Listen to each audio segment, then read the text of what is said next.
ഹംസയോഗം teacher, ഈ പഞ്ചമഹായോഗങ്ങളിൽ ഒന്നാണല്ലോ ഹംസയോഗം എന്ന് പറയുന്നത്. ഹംസയോഗം എന്ന് പറയുന്ന സമയത്ത് പല ആൾക്കാരും വലിയൊരു എന്താ പറയുക ബോധവാന്മാരല്ല. ഈ ഹംസയോഗം എന്തോ ഒരു യോഗം, പക്ഷേ ഇതിന് അതിൻ്റെതായിട്ടുള്ള ഒരു പ്രസക്തിയുണ്ട്. ഒന്ന് പറയാമോ? തീർച്ചയായിട്ടും. ഹംസം എന്നുള്ള പേര് തന്നെ അത് കേൾക്കുമ്പോഴേ നമ്മളൊരു ഒരു കോഴി എന്ന് പറയുമ്പോഴോ ഒരു മൈന എന്ന് പറയുമ്പോഴോ കാക്ക എന്ന് പറയുമ്പോഴോ കിട്ടുന്ന പ്രതീതിയല്ലല്ലോ ഹംസം എന്ന് പറയുമ്പോഴ്, അല്ലേ? അതൊരു ദൈവീകതയുള്ള ഒരു പക്ഷിയായിട്ടാണ് നമ്മൾ ഹംസത്തിനെ കണക്കാക്കുന്നത്. അതിന്റെ നിറമായാലും അതിന്റെ ഗമനമായി കഴിഞ്ഞു കഴിഞ്ഞാലും ആ പദത്തിൽ നിന്ന് തന്നെ നമുക്ക് ഒരു പ്രൗഢി ആണ്. നമുക്കിങ്ങനെ ഓമനിക്കാൻ തോന്നുന്ന ഒരു പക്ഷിയല്ല ഹംസം. വളരെ ബഹുമാനം തോന്നുന്നതാണ്. ആ രീതിയിലാണ് നമ്മളുടെ കവികളൊക്കെ ഹംസത്തെ അവതരിപ്പിച്ചു വെച്ചിരിക്കുന്നത്. ഇടയ്ക്ക് ഇതിനകത്തൊരു കോൺട്രവേഴ്സി ഉണ്ടായിരുന്നു. ഫിനിക്സ് പക്ഷി എന്ന് പറയുന്ന സ്വർഗത്തിലെ പക്ഷി എന്നാണല്ലോ പറയപ്പെടുന്നത്. അത് ഏതാണ്ട് സമാനമായ രീതിയിലാണ് നമ്മൾ ഒരു ദൈവികത്വമുള്ള പക്ഷിയായിട്ട് തന്നെയാണ് ഹംസത്തിനെയും നമ്മൾ കണക്കാക്കി വരുന്നത്. നളദമയന്തി കഥയിലെ ഹംസമൊക്കെ അത് ഓർക്കാതെ ഹംസം ഉപേക്ഷിക്കാൻ നമുക്ക് പറ്റില്ല, കടന്നു പോകാൻ നമുക്ക് പറ്റില്ല. അപ്പൊ ഹംസത്തിനെ ഒരു ദൈവികമായിട്ടാണ് നമ്മൾ കാണുന്നത്. എന്നാൽ നമ്മൾ ആരാധിക്കുന്ന മൂർത്തിയൊന്നുമല്ല.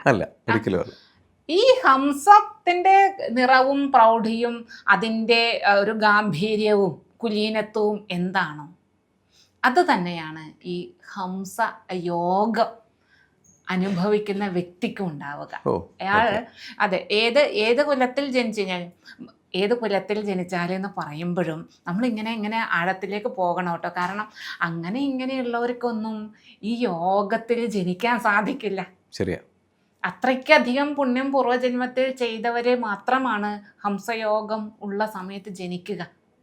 അല്ലെങ്കിൽ അത്ര പുണ്യം ചെയ്ത അച്ഛനമ്മമാർക്കാണ് അവർ ഉണ്ടാവുന്നത്.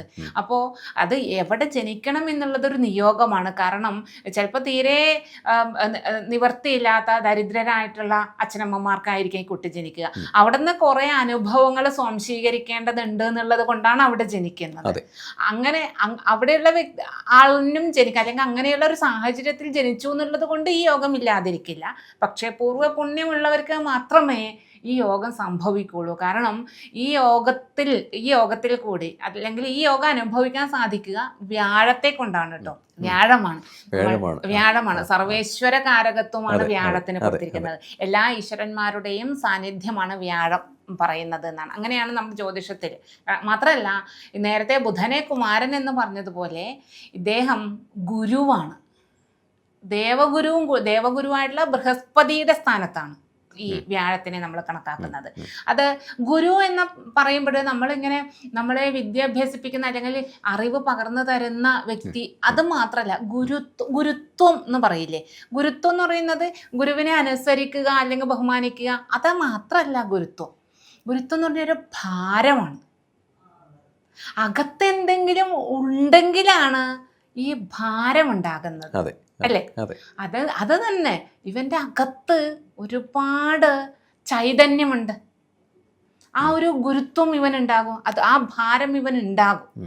അതുകൊണ്ട് തന്നെ ഇയാൾക്ക് ഒരു വളരെ താഴ്ന്ന ഒരു നിലയിൽ ജീവിച്ച് വന്ന ഒരു വ്യക്തിയാണെങ്കിലും പടിപ്പടിയായിട്ട് ഉയർന്നു വരും. 16 വർഷമാണ് വ്യാഴത്തിന്റെ കാലഘട്ടം. 1, 2, 5, 7 കൊല്ലമൊന്നും അല്ല, 16 കൊല്ലമുണ്ട്, ദീർഘകാലമുണ്ട് വ്യാഴത്തിന്റെ ദശ. ഈ ദശയിലായിരിക്കും ഇതിന്റെ ഏറ്റവും കൂടുതൽ പ്രഭാവം ഉണ്ടാവുക.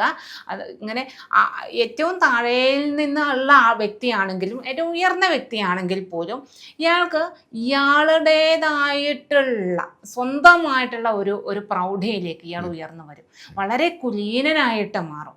കാണുമ്പോൾ തന്നെ ആളുകൾക്ക് ബഹുമാനം താനെ വരും. ഇയാളെ അവഗണിച്ചിട്ട് കടന്നു പോകാനൊന്നും സാധിക്കില്ല. അങ്ങനെ ഓപ്പോസിറ്റ് വരുന്നുണ്ടെങ്കിൽ ഇയാളെ കണ്ടില്ല എന്ന് നടിച്ചിട്ട് പോകാൻ പറ്റില്ല. ചൈതന്യം ഉണ്ടാകും ഈ വ്യക്തിക്ക്.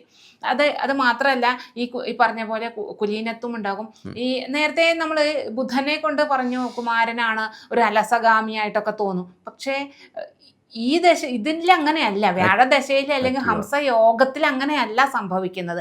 അയാളുടെ ഇരിപ്പിലും നടപ്പിലും നോട്ടത്തിലും വാക്കിലും ഈ പ്രൗഢി വിടുന്നതേയില്ല. എല്ലാ രീതിയിലും ഗൗരവമുള്ള വ്യക്തി തന്നെയായിരിക്കും. മാത്രമല്ല ആ പ്രഭ ഇങ്ങനെ എല്ലായിടത്തേക്കും പരത്തിക്കൊണ്ടിരിക്കും. അത് ഹംസയോഗത്തിലും അങ്ങനെ, ഈ ഹംസയോഗത്തിലും അതേ, നേരത്തെ പറഞ്ഞ ഭദ്രയോഗത്തിലും രുചകയോഗത്തിലും ഒക്കെ അങ്ങനെ തന്നെയാണ്. എങ്കിലും ഹംസയോഗത്തിൽ ഒന്നും കൂടി പ്രഭാവവാനായിരിക്കും. പിന്നെ കൂടെ ഉള്ളതാണ് ധനസംബന്ധമായിട്ടുള്ള ശ്രേഷ്ഠത, നല്ല ഭാര്യ, സൗന്ദര്യമുള്ള ഭാര്യ ഉണ്ടായിരിക്കുക, നല്ല സന്താനങ്ങൾ ഉണ്ടായിരിക്കുക. കാരണം വ്യാഴം പുത്രകാരക ഗ്രഹം കൂടിയാണ് വ്യാഴം. അതുകൊണ്ട് തന്നെ ഇയാൾക്ക് നല്ല സന്താനങ്ങൾ ഉണ്ടാകും. ഇനി സന്താനങ്ങൾ ഉണ്ടാകുന്ന ഒരു പ്രായമല്ല എങ്കിൽ, അല്ലെങ്കിൽ ആ പ്രായം കടന്നു പോയിട്ടുണ്ടെങ്കിൽ, മക്കളെ പോലെ വിശേഷപ്പെട്ട വ്യക്തികൾ, മക്കളുടെ പോലെയുള്ള അവർ വന്നു ചേരും ഇദ്ദേഹത്തിന്. അല്ലെങ്കിൽ ഇയാളുടെ അടുത്ത്, ഇയാളെ സമീപിക്കുന്ന ഇദ്ദേഹത്തിന്റെ അടുത്ത് എത്തുന്നവർ നല്ല മനുഷ്യരായിട്ട് അതും കൂടിയുണ്ട്. തൻ്റെ അടുത്തേക്ക് വരുന്നവരെ കൂടി ഈ പ്രഭയിലേക്ക് കൊണ്ടുവരാൻ ഇദ്ദേഹത്തിന് സാധിക്കും. അത്രയ്ക്ക് ചൈതന്യവത്തായിട്ടുള്ള ഒരു യോഗമാണ് ഈ പറഞ്ഞ വ്യാഴത്തെ കൊണ്ട് നമ്മൾ ചിന്തിക്കുന്നതായ ഹംസയോഗം. ഹംസത്തിൻ്റെ പോലെ തന്നെ അത്യധികം ആകർഷകമായിരിക്കും, പ്രൗഢയുണ്ടാകും, കുലീനത്വം ഉണ്ടാകും, ഒപ്പം സമ്പത്തും സുഖവും സൽപ്പേരും എല്ലാം. ടീച്ചർ പറഞ്ഞാൽ അത് വളരെ കറക്റ്റാണ്. അതായത് നമ്മുടെ ഫ്രണ്ട് സർക്കിളിൽ, അല്ലെങ്കിൽ നമ്മുടെ കൊളീഗ്സിലോ, നമ്മുടെ എന്താ പറയുക, ബിസിനസ് ചെയ്യുന്ന സ്ഥലത്തോ അല്ലെങ്കിൽ ഓഫീസിലോ എവിടെയാണെങ്കിലും നമ്മൾ നോക്കിയാൽ 10 പേരെടുത്തു കഴിഞ്ഞാൽ ഒരാൾ അങ്ങനെ ഉണ്ടാവും. അദ്ദേഹത്തിന്റെ പ്രസൻസ് അവിടെ കംപ്ലീറ്റും പോസിറ്റിവിറ്റി ഉണ്ടാകും. ആ വ്യക്തി ഒരു ദിവസം ലീവ് ആയി കഴിഞ്ഞാൽ നമുക്ക് ആ ഓഫീസിൽ കയറാൻ തോന്നില്ല. എന്നാൽ അതേ സമയത്ത് ഓടിച്ചെന്നിട്ട് അങ്ങ് സമീപിക്കാവുന്ന ഒരാളായിരിക്കില്ല. അങ്ങനെ അവിടെ ഒരു ബാരിയർ ഉണ്ടാവും.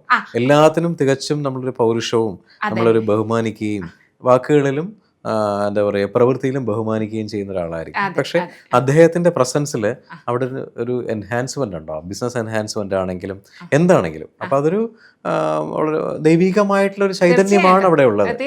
നമ്മൾ ഈ അമ്പലങ്ങളില് പ്രതിഷ്ഠ നടത്തുന്ന സമയത്ത് പല തിരുമേനിമാരും പറയും, ഞാനൊരു പ്രതിഷ്ഠയ്ക്ക് പോയി, ഞാനായിരുന്നു ചെയ്തെന്നൊക്കെ പ്രൗഢിയോട് പറയും. എത്ര തിരുമേനി നടത്തിയ പ്രതിഷ്ഠയാണ് ഇന്ന് ചൈതന്യമുള്ളത്? ചൈതന്യം ആവണമെന്നുണ്ടെങ്കിൽ അതിന് വീണ്ടും നമ്മൾ കൊടുക്കുന്ന കുറച്ച് കാര്യങ്ങളുണ്ട്. അതെ, ഈ പറയുന്ന പോലെ ഇപ്പം ഞാനൊരു പ്രതിഷ്ഠയ്ക്ക് പോയി എന്നൊക്കെ പറയുമ്പോൾ, ഈ ഈ ക്ഷേത്ര പ്രതിഷ്ഠയൊക്കെ കഴിഞ്ഞാൽ ഇദ്ദേഹത്തിന് 2-4 ദിവസം അല്ലെങ്കിൽ 1-2 ആഴ്ച എണീക്കാൻ പറ്റില്ല. അതെ അതെ അതെ അതെ. പക്ഷെ ആ ക്ഷേത്രങ്ങൾ ഉയർന്നു വരുന്ന വരവ്, അതായത് അത്ര ചൈതന്യം ഇദ്ദേഹം കൊടുത്തിട്ടുണ്ട്. അതുകൊണ്ട് തന്നെ ഈ വ്യക്തിക്ക് ഇതൊക്കെ വലിയ കേമത്തമായിട്ട് പറയാൻ സാധിച്ചു എന്ന് വരില്ല, വർഷങ്ങൾ കഴിഞ്ഞിട്ടേ അതൊക്കെ പറയാൻ പറ്റുള്ളൂ. അതുകൊണ്ട് ഈ പറച്ചിലിൽ തന്നെയുണ്ട്, അത് തിരിച്ചറിയാൻ നമുക്ക് സാധിക്കും. അപ്പൊ അതുപോലെ ഈ പറയുന്ന ദൈവികത ഉണ്ടെന്നുണ്ടെങ്കിലാണ് ശരിക്കും പറഞ്ഞാൽ ഇങ്ങനെയുള്ള ആൾക്കാര് ഈ പറയുന്ന യോഗത്തിലുണ്ട് എന്നുള്ളത് നമ്മൾ പ്രോപ്പറായിട്ട് ഒബ്സർവ് ചെയ്താൽ മനസ്സിലാകും. പക്ഷെ അത് എല്ലാവർക്കും മനസ്സിലാവണമെന്നില്ല. എല്ലാവർക്കും ഈ പറയുന്ന ദൈവികത വരട്ടെ, എല്ലായിടത്തും പോസിറ്റിവിറ്റി വരുത്താൻ കഴിയട്ടെ.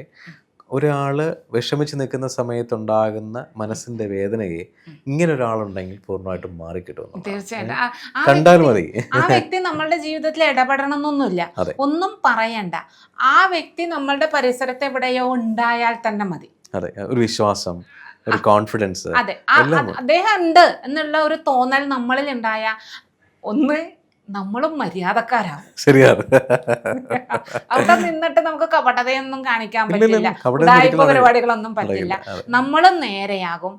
ഓട്ടോമാറ്റിക്കലി നമ്മൾ നന്നായി കഴിഞ്ഞാൽ നമുക്ക് നല്ല നല്ല അനുഭവങ്ങളും. ഇത് മുഴുവനും വന്നിരിക്കുന്നത് ഈ ഹംസയോഗത്തിൽ, വ്യാഴത്തിന്റെ പ്രഭാവത്തിൽ നിന്നുമാണ്. അത് തിരിച്ചറിയാനും കൂടി സാധിച്ചാൽ സത്യത്തിൽ അതാണ് ഈശ്വരാധീനം എന്ന് നമ്മൾ പറയും.